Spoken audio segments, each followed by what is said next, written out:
आप अपनी बहनों के साथ शुरू से अपनी बहनों के साथ रह रहे हैं? नहीं, बाद में जी, वादा करने के बाद वालदा वालदा की डेथ के बाद।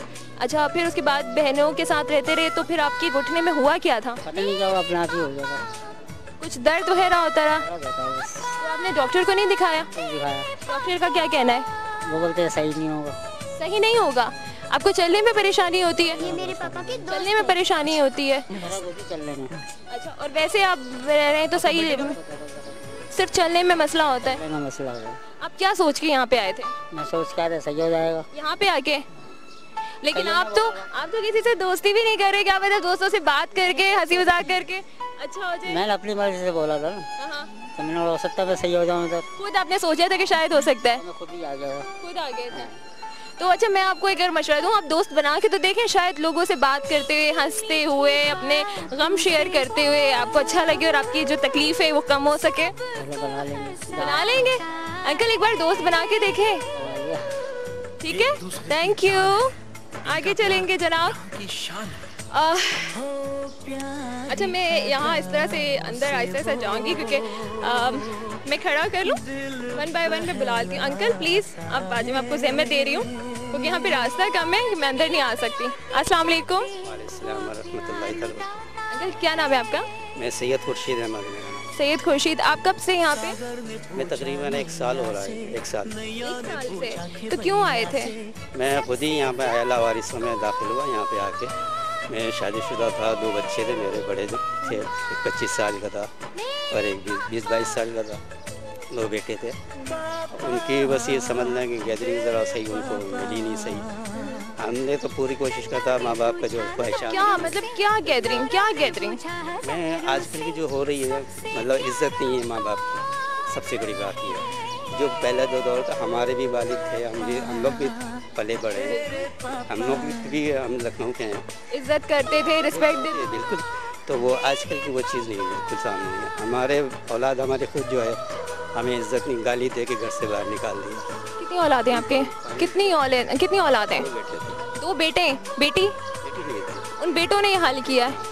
वो मुझे फिर घर से बाहर निकाल दिया, फिर तलाक हो गई बीवी के साथ। ज़ाहिर बच्चों की वजह से ये सारा हुआ, सारा ये घर खिला हुआ जो आज मैं यहाँ पर हूँ।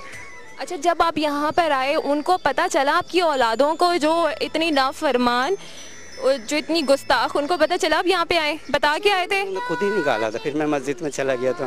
निकाल दिया था? क्या किया, क्या हुआ, क्या था ऐसा उस दिन कि आप? कुछ भी नहीं, मैं बिल्कुल अलग रहता था, बिल्कुल कमरे में अलग, अपने 3 कमरे जैसे अपोजिट। तो बेटे शादीशुदा हैं? भी एरिया में रहता हूँ मैं यहाँ पे। बेटे शादीशुदा हैं? जी नहीं, शादीशुदा नहीं। अभी बेटों की शादी नहीं हुई है, उस पे ये हाल है? पढ़ रहे थे। कितनी उम्र? एक 25 साल का, एक 22 साल का। एक 25 साल का और एक इस वक्त अब हुआ है, मैं तकरीबन 4.5 साल से अलग हूँ घर से। 4.5 साल हो रहे हैं मुझे। 4.5 साल से? मतलब पहले आप जो है यहाँ आए हुए आपको 1 साल हुआ है? साल हुआ है, मैं मस्जिद में था पहले। यानी 4.5 साल पहले उन्होंने आपको निकाल दिया था, फिर आप मस्जिद चले गए? अब वहाँ पे रहे, वहाँ पे गुजारा नहीं होता था मस्जिद में। यहाँ पे 1 साल हुआ तकरीबन आ गई मैं यहाँ पे। उन्होंने आपको ढूंढने की कोशिश की? नहीं, वो कभी कोई ऐसी कभी भी कोशिश नहीं की? क्यों अंकल, ऐसा क्यों किया उन लोगों ने, आपको क्या लगता है? मैंने अपनी तरफ से तो जो हम अपनी तरफ से दिली जो है, हमारे जो दिल है वो हमारा बिल्कुल यूँ साफ है कि हमने उनके साथ में जब ज़्यादती नहीं की है तो हम अपने मुतमईन हैं। हमारा ज़मीर जो कहता है, हमने बच्चों को जो आपके बेटों का सैयद ईशान अहमद है और एक का सैयद उमेर अहमद। ईशान और उमेर, अगर वो आपसे माफ़ी मांगने आ जाए, वैसे तो ऐसा बिल्कुल भी मतलब आसार नज़र नहीं आ रहे, जिन्होंने आपको 4.5 साल नहीं ढूंढा वो अब क्या आएंगे? अगर वो आपसे फिर भी माफ़ी मांग रहे हैं अंकल, आप क्या, आपका रिएक्शन होगा? तो यही दुआ करता हूँ उनको, अल्लाह ताला बस हिदायत दे और उनको नशो कदम पर अच्छे इंसान बनने की तौफीक अता फरमाए, इज़्ज़त करने की तौफीक अता फरमाए। और जो हैं बच्चे आजकल के हैं, जो बच्चे हैं, उनको भी मैं यही कहूँगा कि यार अपने माँ बाप की इज़्ज़त करें। सबसे बड़ी बात ये, जो इज़्ज़त अगर नहीं करेगा तो दुनिया में वक्ती तौर पे तो गुजार कर लेगा, लेकिन आखिरत नहीं संभाल सकता उसे। अंकल, आप उनसे गुस्सा है? आप चाहते हैं कि उनसे कभी भी ना मिले, आप उनकी शक्ल नहीं देखें? तो मैं हर तरीके से कोशिश करता रहा, वहाँ पे कंप्रोमाइज़ करने के लिए मैं वहाँ रहा, लेकिन वाइफ जो थी हमारी, उनका भी बच्चों का तलब से, उन्होंने बच्चों को, यानी कि ये बजाय से कि बाप की इज़्ज़त करते हैं वो लोग करते, वो उनकी तरफ से भी उनको छूट मिली हुई थी। सही। तो जब मैं अगर ये कहता था कि देखो बच्चे ये कह रहे हैं तो कहने लगे ठीक है वो बड़े हो गए हैं, अब ये तो जो कुछ करेंगे। बच्चों को मना करने के बजाय उसको शेयर दे रहे हैं जी। इस वजह से फिर मेरा बदजिन हो गया। फिर इसी वजह से फिर उन्होंने खुद ही ये कहा कि अपना सामान लेके चले जाओ। मैं सामान लेके बैंक गया, घर से रहा, फिर मस्जिद में चला गया। वहाँ से मैं 3.5 साल मस्जिद में आज़ान देता था, नमाज़ पढ़ाता था, खादिम के तौर पर मस्जिद में रहा। एक नेक आदमी की औलाद, आप इनको देख। फिर मैंने 3 हज किए हुए, 20-25 उम्र लड़की है। मैं कुछ भी नहीं कह सकती। एक ऐसा इंसान जिसने अपनी औलाद को पढ़ाया लिखाया, गलतियों को बर्दाश्त करते रहे। आज उनके मुंह से जब मैं सुन रही हूँ कि वो आपके सामने आएंगे, अपना नफरत का इजहार करेंगे, वो कह रहे हैं मैं अल्लाह ताला से दुआ करता हूँ उन्हें सीधी राह दिखाए, उन्हें अच्छा कामयाब इंसान बनाए। अभी भी उनके मुँह से यही अल्फाज निकल रहे हैं। उनकी औलादों ने जो किया उसके बावजूद उनके मुँह से ये अल्फाज निकल रहे हैं कि मैं उनको क्या कहूँ, वो नेक राह पे चल सके और वो ये कर सके। अभी तो चलो हम सुनते हैं कि जी बीवियाँ आ गई हैं, शादी हो गई और उसके बाद लड़कों का यह हाल हो रहा है। अभी तो उनकी शादी ही नहीं हुई, उन्होंने अपने बाप का यहाँ पे हाल किया। ज़िशान और क्या नाम बताया आपने? उमैर। ज़िशान और उमैर, अगर आप लोग सुन रहे हो तो आप लोगों के अंदर एहसास नाम की चीज़ बिल्कुल ख़त्म हो गई। मैं आप लोगों को इंसानों में ही नहीं गर्दानती कि लोग जो है वो अपने साथ रहने वालों से इतनी मोहब्बत कर लेते हैं ऐसे रिलेशन से। ये तो आपके वालिद हैं, वालिद, और आज के साल में यहाँ पे रह रहे हैं। 1 साल हो गया, आप लोगों ने पूछने की कोशिश नहीं की। मेरे कहने से कुछ भी नहीं होगा। इंसान का जब तक ज़मीर खुद ना जागे उसे क्या जगाना। जिसका ज़मीर ही मुर्दा हो चुका हो, जिसका ईमान ही ख़त्म हो चुका हो, उसे क्या कहना। हमारा मज़हब जो सबसे ज़्यादा ये कहता है कि जी आपने अपने माँ बाप को सबसे ज़्यादा इज़्ज़त देनी है। वहाँ पर ऐसी मिसालें जगह जगह बिखरी हुई हैं। पीछे इतने सारे लोग हैं, अंदर इतने सारे लोग हैं, यहाँ पर सिर्फ ये नज़र नहीं आ रहे मुझे, इतने सारे और लोग हैं। अंकल आप अगर ये ऐसा मौका मिले कि आपको लेने के लिए आएँ तो आप जाएंगे उनके साथ? बच्चों का जहाँ तक कहता है कि मैं बच्चों के साथ रह सकता हूँ, लेकिन वाइफ का जो तक है तलाक हो चुकी है मेरी, अब वो बच्चों के साथ रह रही हैं। बच्चों के साथ रह रही हैं जी, क्योंकि मेरा तो कोई घर वाला नहीं है, वालिद वाला इंतकाल हो चुका है, तो इस वजह से मुझे यहाँ आना पड़ा ईदगाह में।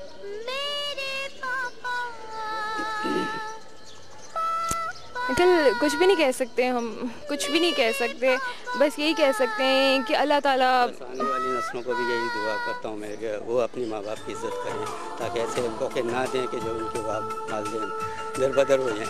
आप यहाँ खुश हैं? बस ठीक है, अल्लाह का शुक्र है। अब ये जो इतने सारी और कहानियाँ बिखरी हुई हैं, उनको देखकर कभी उनको सुनकर ही ऐसा फील हुआ कि ये लोगों के साथ और जुल्म हुआ है? बेशक ये सब हमारे साथ ही बिल्कुल बिल्कुल ऐसे ही। Thank you uncle, thank you so much. अस्सलाम वालेकुम, आपका नाम क्या है? हनीफ। हनीफ। अंकल आप कब से यहाँ पे? 6 महीने। 6 महीने से। आप खुद आए थे, कोई आपको लेकर आया है? क्या है? कौन लेकर आया है? भाई। भाई लेकर आया है। तो आप किसके साथ रहते थे पहले? घर पे रहते। कौन कौन था आपके साथ घर में? भाई है हमारा। भाई। वो क्यों लेकर आए आपको यहाँ पे? कोई इलाज करा। इलाज कर, बुखार की वजह से। तो आपको यहाँ पे इत्मीनान है? आपकी औलादे हैं? थैंक यू अंकल, आप अल्लाह ताला आपको जल्द सेहत याब करें। हम आगे चलते हैं, अब इस तरफ से आते हैं और टाइम भी ब्रेक का हो चुका है। मैं उस तरफ भी जाऊंगी, बहुत सारे उस तरफ भी लोग मौजूद हैं, मैं उनसे भी बात करूंगी। लेकिन जो लोग देख रहे हैं, मैं सबसे पहले उनसे गुजारिश करूंगी कि खुदारा आप अगर ऐसा कोई स्टेप उठा रहे हैं या आप ऐसा अपने वालिदैन के बारे में कुछ सोच रहे हैं तो रुक जाएं, या आप सोचें कि इस दुनिया मकाफाते अमल है, यही सब कुछ आपके साथ भी हो सकता है। ब्रेक के बाद में आप लोगों के साथ हूँ मैं इस वक्त ईदी होम में। फादर्स डे के हवाले से हम जो ये शो कर रहे हैं, तो नाजरीन एक बात जो आप लोग भी जानते हैं, जो मैं भी जानती हूँ, कि हमारे जो वालिद, हमारे पापा, डैडी, अब्बू, ये सारे नाम हम अपने वालिद को देते हैं और वो हमें जितना प्यार करते हैं, वो जितनी मोहब्बत करते हैं और कहते हैं कि जी बाप एक सख्ती जो उन पे होती है वो बच्चों को सुधारने के लिए होती है। वो बाप से बच्चे डरते हैं ताकि, और उनका एक एहतराम होता है, उनकी एक जो रिस्पेक्ट होती है वो अपने पूरे घर को होल्ड की हुई होती है। वो सारी चीज़ों को साथ ले लेके चल रहे होते हैं, हर चीज़ पर उनकी एक नज़र होती है और हर बाप के नाम से हमारी पहचान होती है, हमारे बाप के नाम से हम कहीं पे भी जाने जाते हैं। यहाँ पर स्टोरी बिल्कुल चेंज है। यहाँ पर जो हम लोगों से मिले, अभी जो कुछ देर पहले मैंने आपको मिलवाया है, आपने 2 स्टोरी सुनी और बहुत सारी स्टोरीज़ बिखरी हुई हैं। मैं आपको यहाँ पर एक और अंकल से मिलवाती हूँ, उनसे बात करते हैं। अस्सलाम वालेकुम। वालेकुम सलाम। कैसे कैसे अंकल आप? और शुक्र है अल्लाह का, चलते हैं बस, चलते का नाम गाड़ी। अंकल आपका नाम क्या है? थोड़ी सी अनवर। अनवर। अनवर, आप कब से अंकल यहाँ पे? मैं इधर 6-7 महीने हो गए इधर। 6-7 महीने। तो किसके साथ आए थे? खुद आए हैं किसी के साथ आए? नहीं, मैं एक जगह काम करता था, डोली खाता, उसके बच्चों को संभालता था, उसके बच्चों को अपने बच्चे की तरह संभालता था। तो 5 वक्त नमाज पढ़ता था और मस्जिद संभालता था। फिर जरा मेरा खोपड़ी घूम गई, दिमाग आउट हो गया। रात को दरवाज़ा खोल के चले जाता और जैन आदमी जो थे वो नमाज पढ़ते थे ना, इनके पैरों पे खड़ा होकर हंसता था, क्योंकि मेरा दिमाग नहीं था। इन लोग ने फिर तो जिसने मेरे को लाया मस्जिद में, उसको शिकायत की कि भाई हमारी नमाज ख़राब करता है तुम्हारा आदमी, इससे यहाँ से ले जाओ। और मेरे को पता भी, मेरे को समझाया वहाँ मस्जिद के आदमी भी ऐसा मेरे को समझाया, मगर मेरी खोपड़ी में कोई बात ही नहीं बैठती थी। बस समझ नहीं पा रहे थे आप कोई चीज़? समझ रही नहीं। हाँ, तो फिर उन्होंने मेरे को उधर भेजा, अनवर के पास। अनवर है ना, अनवर के पास भेजा, उधर था। उधर से फिर इधर। अनवर कौन है? अनवर वो इंचार्ज है, वो जगह का नाम मेरे को नहीं मालूम, मगर दूसरा सेंटर उधर। हाँ, तो उधर रहता था। बस खुदा की कुदरत से दिमाग खुद ही ठीक हो गया, खुद ठीक हो गया। बिल्कुल ठीक है अब आप? हाँ, वो न दवा अल्लाह ने हिदायत दी। वो जो मैं करता था वो आज मैं पछता रहा हूँ कि मैं ये पहले क्या कर रहा था, पहले मेरे को मालूम नहीं था। अंकल आप मुझे ये बताएं, आपका खानदान, आपका घर? मैं आया हूँ अफ्रीका, यूरोप गया था। अफ्रीका से आए? हाँ, यहाँ से मैं गया था 60 में, 1960 में। पूरा खानदान गए थे? आप अकेले गए थे? नहीं, मैं अकेला गया था, पूरा खानदान तो इधर ही था, मगर खाना मेरे को चढ़ाया स्टीमर पर चढ़ाया। वहाँ गया, मामू की लड़की से शादी की, शादी सब हो गई और 5 बच्चे भी हुए। उसके बाद सोमालिया, मोगदिशो सिटी में आपने भी सुना होगा, एक बुरी बीमारी निकली थी, यहाँ से आदमी मर जाते थे। फिर वहाँ की गवर्नमेंट ने ऑर्डर निकाला, ऐलान किया अच्छे मुल्क में कि जिसको जिधर जाना, ना टिकट, ना पासपोर्ट, ना वीज़ा, कुछ भी नहीं, जिसको चले जाओ। क्यों, कामें नहीं चाहिए। तो फिर थोड़े मर गए, थोड़ा 25,000 पाकिस्तानी का इंतकाल हो गया इसी बीमारी के। खाली बीमारी भी ऐसी थी, खाली करो ख़त्म। ये कुदरती यानी एक बीमारी निकली। तो फिर मेरे 5 बच्चे तो इसी बीमारी में मर गए। ओह, 5 बच्चे? क्योंकि बीमारी ऐसी थी ना। और आपकी जो बीवी?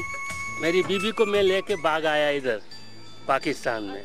उस वक्त ना एक बिल्डिंग थी 3 माले की, एक बंगला था। तो उस वक्त कुछ भी नहीं, सब छोड़ के भागे।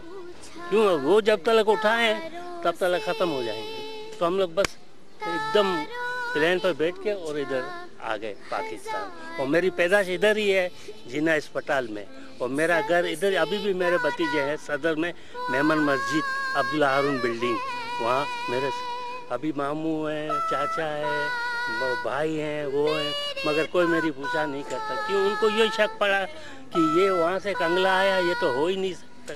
किसी ने ध्यान ही नहीं दिया? किसी ने भी बिल्कुल? क्यों, इनको यूँ शक पड़ा कि ये वहाँ से कमा के आया है, मगर हमें नहीं देना चाहता है, इसीलिए। यानी कि पास बहुत कुछ है, हमें ये नहीं खिला रहा। हाँ, मेरे पे क्या गुजरी हो, क्या हो, वो किस तरह से इधर आया हूँ, उनका वो इंटरेस्ट नहीं ले रहे। होते तो ये है, इसके पास है मगर हमें देना नहीं चाहता है, इस तरह से छोड़ दिया। कहाँ गए? यहाँ से छोड़ा तो फिर मैंने मस्जिद में गया। मस्जिद में एक आदमी बोला मेरे पास काम करेगा। मैं बोला हाँ काम कर लो। उसकी ब्लाकों की कारखाना था, ब्लाक है ना, ये ब्लाक बना। बोला तू, मैंने तेरी सब बातें समझ गया, तू ऐसा कर, मेरे कारखाने में कैशियर बन गया। 2-3 जाने मेरे को लूट के चले गए, पैसे मेरे लूट के। मगर मैं जब तेरे पर भरोसा है, तू अगर है। मैंने बोला अच्छा। उसके साथ मैं रहने लगा, खाना पीना, तनख्वाह बनका सब कुछ देता था। फिर खुदा की कुदरत ऐसी हुई, उसका खाना बैठ गया, कारखाना बैठ गया, चल नहीं गया। उसने बोला कभी आपको तो मैं तकलीफ नहीं दे